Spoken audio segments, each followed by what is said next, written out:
Hi there, I'm Mr. Sand, and today we're going to talk about free body diagrams and just drawing them for one thing, and also some common mistakes that you might have when you draw free body diagrams. So, first of all, let's take a look here. We've got, what is this? This looks like a Lamborghini. I think it's a Lamborghini. I don't know. When we have an object, we represent this object as a dot. So I'm going to just approximate where its center of mass would be. I'm guessing right there. It could be a little lower. I don't know. But I'm just going to represent this entire object as that one single dot. And for a free body diagram, we just concern ourselves with the forces that are acting on this object. So the first thing that we always do when we're on Earth is think, okay, there's gravity involved. So gravity is going to be pulling down. It always pulls down. So let's just make a straight line down. And we're going to label this FG. So that's gravity. Gravity's pulling straight down. Every time an object is on Earth, you're going to have this force acting on whatever object you're talking about. So you always have force due to gravity.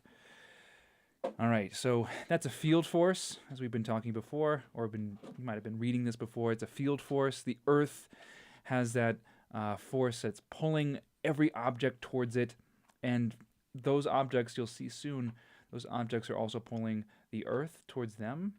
It's just that Earth's so massive that we notice this force more than the other way around. So anyway, that's a force right there. That's one of the forces. It's always acting on an object. Now, this object, if this was the only force that was acting on it, this object would be moving. It would be accelerating. But at this point right here, we're showing it just, stationary. It's just sitting there. It's not moving. So if something's not moving, that must mean that if we have a force acting on it, there must be another force that is canceling that force out. Otherwise, if there was that force just acting in this direction down here, it would be moving. So the other force that's acting on this car right here, well, that's something we call the normal force. And I'm going to draw it approximately the same. It should be the same, exactly the same, but I'm just going to approximate it right here. The same length and the exact opposite direction to cancel out this force pulling down on it. So this one I'm going to label Fn as my normal force. So that's the normal force. Call it the normal force. And down here we have gravitational force.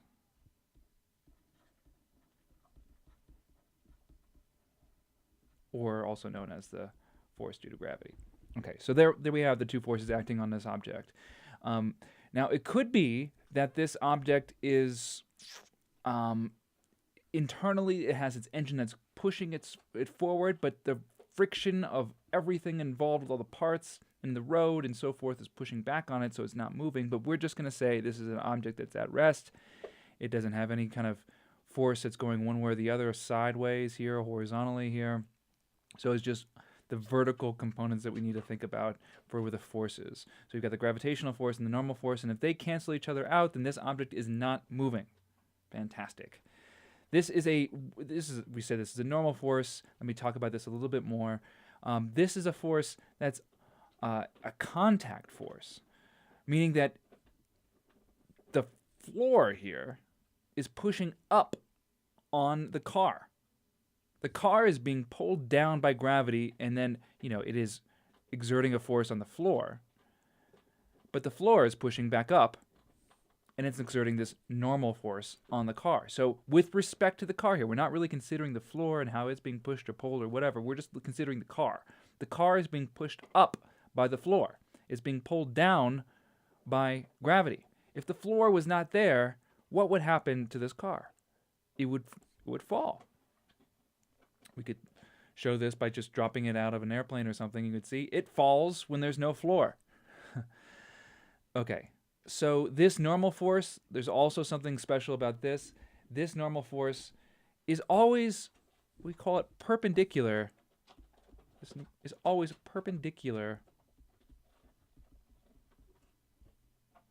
to the surface. So what I mean by surface here, I mean the floor. It could be a, if it was like a hill, it would be the hill, the grass, and the dirt. That would be the surface. In here, it just looks like a white floor. That's the surface. The normal force is always perpendicular to the surface. So here you see that, I'll just draw a little diagram over here. You see the floor is like this, and now perpendicular to that surface, we have the normal force. Now, if this was a slant, if this was if this was a car that was on a slant, it would still be perpendicular to the surface. The normal force would still be perpendicular. It doesn't matter. It doesn't go just the opposite of gravity here. It would be going perpendicular to the surface. So this normal force is always perpendicular to the surface. That's important to note. Okay, so that's the basics of a free body diagram. You've got the dot that represents the object, and you've got the forces that are showing you how the object is being pushed or pulled. Now, let's say now that this car is in motion. Let's just say this is like a snapshot and the car is in motion. So this is a different scenario. It's in motion. If it's in motion, and let's say that it is slowing down. If it's in motion and it's slowing down, we have another force to consider here. We have a force that's slowing it down, and that force, if it's slowing down, is going to be a force that's opposite the direction of its motion. Okay, let me say that one more time. If we have something that is slowing down, let's see, slowing down. If something is slowing down,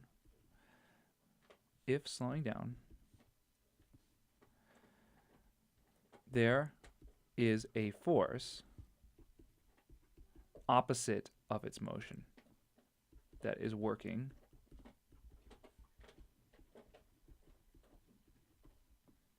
in the opposite direction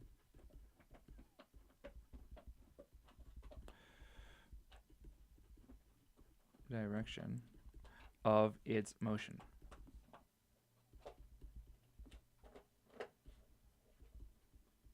Okay? So, slowing down means that there is a force that's being applied to the object, and that force is taking away some of the velocity. So it's cutting into the velocity of the object that would normally be moving at a constant velocity, but if it's slowing down, there must be a force that is slowing it down. So in this case, let's say that this car is moving forward like this. It's going to the right. The force that's slowing it down, we can call it any force we want to, but we're going to call it, in this case, we're going to call it friction. This is the frictional force. Frictional force. And frictional force always works against the motion of the object. Okay? If this car was moving backwards and slowing down, so it was going this direction, if it was moving that direction, the frictional force would always be pointing in the other direction. All right. So those are some forces that we commonly run into here. Now, if this car was moving at a constant velocity and it had friction force working on it, that's possible, right? I'm just making this a little bit more complicated. We have another force that must be acting on it. We'll just say this is an applied force, APP, applied force. And that applied force is just a general term. It could mean the engine force. It could mean the tire force. It could mean a guy in the back pushing the force or pushing the car forward. If these two are equal to each other, then that means they'll cancel out. If these two are equal to each other, then we'll cancel out. So this car would be moving at a constant velocity.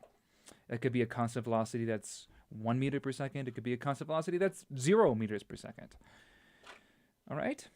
Now, the last thing to clear up here, and this is a very extensive kind of explanation of free body diagrams, the last thing to clear up here is what I just drew over here. And this might be confusing because I said the movement is in this direction. But we never, ever draw motion in our free body diagrams. We don't care about motion. You don't represent motion in free body diagrams.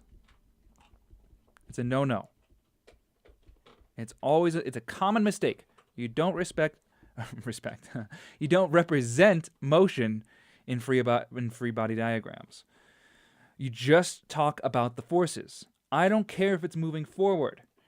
If there's a force that's slowing it down, going the opposite direction, that's what we need to draw. We don't care that it's moving forward in this case, with respect to our free body diagram. We care what forces are applied to the object, this object in the middle here. So if there's a force that's pushing it this way, that's great. We need to show that. If there's a force pulling it this way or pushing it this way, we need to show that. But we don't care about acceleration in this case.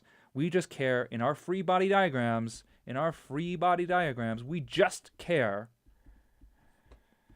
We just care about force. Is all free body diagrams. A free body diagram, I'll just say a free body diagram is all about the force. The force. Okay? So those are a couple things to keep in mind when you're drawing these free body diagrams. That should cover just about everything that comes up. So good luck.